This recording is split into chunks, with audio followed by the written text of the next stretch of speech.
अध्याय 59। Net 18 mermaid queen elf kingdom में पहुंचती है।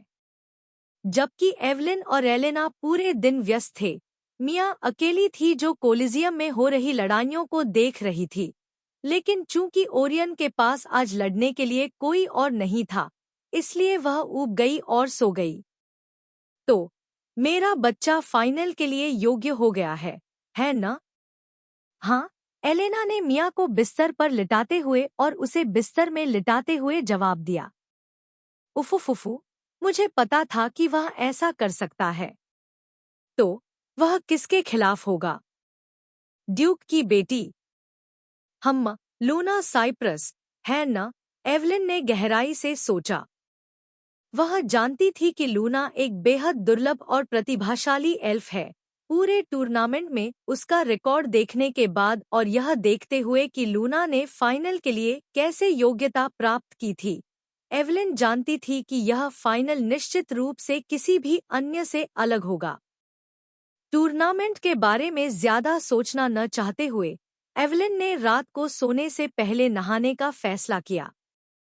एलेना ने भी यही किया और वह एवलिन के बेडरूम में मिया और एवलिन के साथ सो गई। अगली सुबह एवलिन, एलेना और मिया कपड़े पहन रही थी, और जब एवलिन ने देखा कि एलेना ने मिया को तैयार कर दिया है, तो उसने पूछा, क्या सब तैयार है?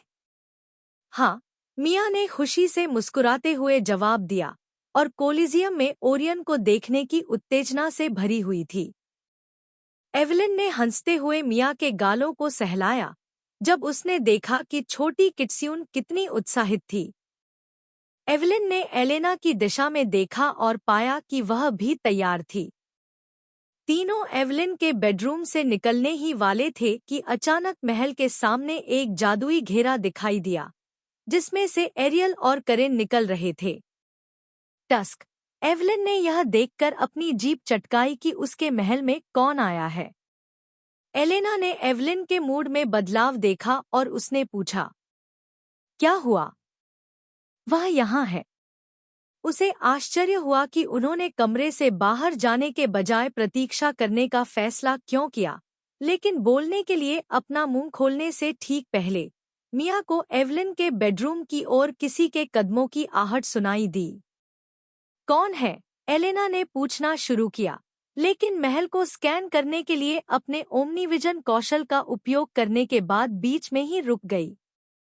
फिर उसने देखा कि एरियल उनकी दिशा में चल रहा है और उसने कहा, ओह ओह। मिया ने एवलिन और एलेना की ओर देखा, जो अपने चेहरे पर मुस्कान के साथ स्थिर खड़ी थी, और वे दरवाजे की ओर देख रही थी। उसे आश्चर्य हुआ कि उन्होंने कमरे से बाहर जाने के बजाय प्रतीक्षा करने का फैसला क्यों किया, लेकिन बोलने के लिए अपना मुंह खोलने से ठीक पहले मिया को एवलिन के बेडरूम की ओर किसी के कदमों की आहट सुनाई दी। एरियल वर्तमान में एवलिन के बेडरूम की ओर जा रही थी। चूंकि यह एवलिन से मिलने का उसका पहला मौका नहीं था, इसलिए उसे ठीक से पता था कि वह कहाँ जा रही है। साथ ही ऑर्क शूरवीरों या एल्फ नौकरानियों में से किसी ने भी एरियल को रोकने की कोशिश नहीं की, क्योंकि उनमें से हर कोई जानता था कि वह कौन है।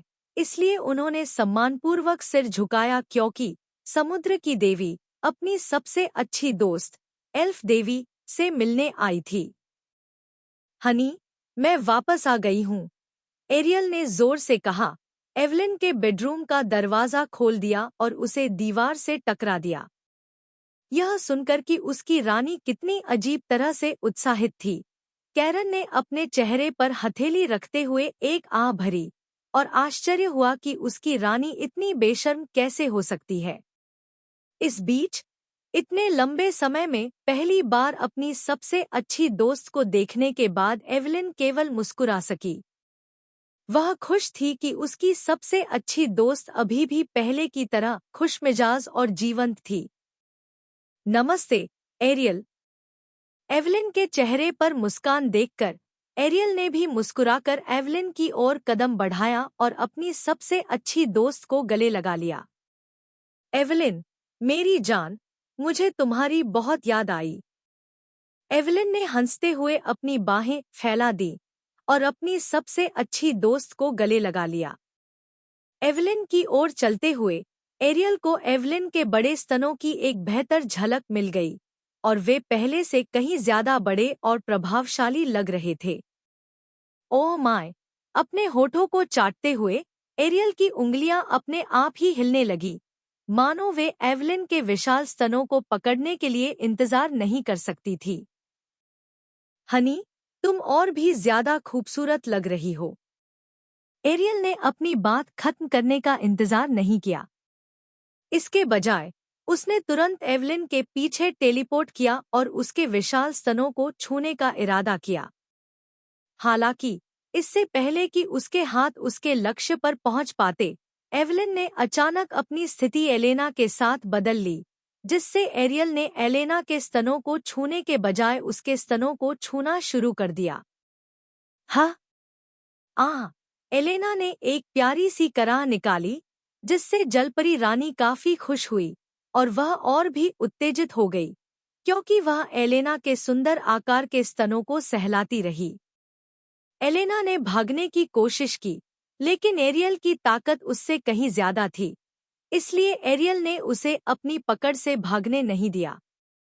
अभी भी हमेशा की तरह संवेदनशील एलेना। यह देखकर अच्छा लगा। एरियल ने एलेना के स्तनों को सहलाना जारी रखा। एलेना की मीठी कराह सुनकर वह खुश हो गई। हालांकि उसका मुख्य लक्ष्य कोई और था, एक निश्चित योगिनी रानी। क्षमा करें, एलेना, मैं आगे भी जारी रखना चाहता था, लेकिन मुझे वास्तव में एवलिन के स्तनों को पकड़ना है।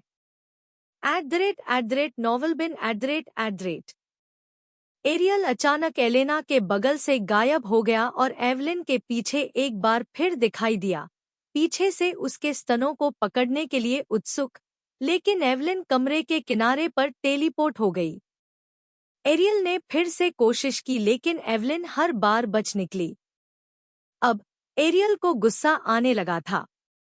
कई सालों से वह कोशिश कर रही थी एवलिन के स्तनों को पकड़ने के लिए, लेकिन हर बार जब उसने कोशिश की, एवलिन हमेशा उसकी पकड़ से भागने में कामयाब रही और ऐसा लग रहा था कि वही बात फिर से होने वाली थी। लेकिन एरियल ने इस बार ऐसा नहीं होने देने का दृढ़ निश्चय किया था। उसने बार बार कोशिश की, लेकिन एवलिन ने उसे वह पाने का मौका नहीं दिया जो वह चाहती थी, जिससे एरियल और भी निराश हो गई। बस चुप रहो, तुम परेशान करने वाली एल्फ, और मुझे अपने स्तनों को पकड़ने दो। एवलिन ने एरियल के चेहरे पर नाराजगी भरे भाव से प्रसन्न होकर एक हंसी के साथ उत्तर दिया। उफुफुफु, ये स्तन किसी और के लिए हैं। हाँ, सच में? कौन? एवलिन ने एक बार फिर हंसी और जवाब दिया। यह एक रहस्य है। रहस्य? मेरी गांड। यह निश्चित रूप से तुम्हारा बेटा है जिसके बारे में तुम बात कर रही हो, या तुम्हें लगा कि मैं नहीं जानूंगी? बस सुनिश्चित करने के लिए, वह वही है ना? उफुफुफु, शायद।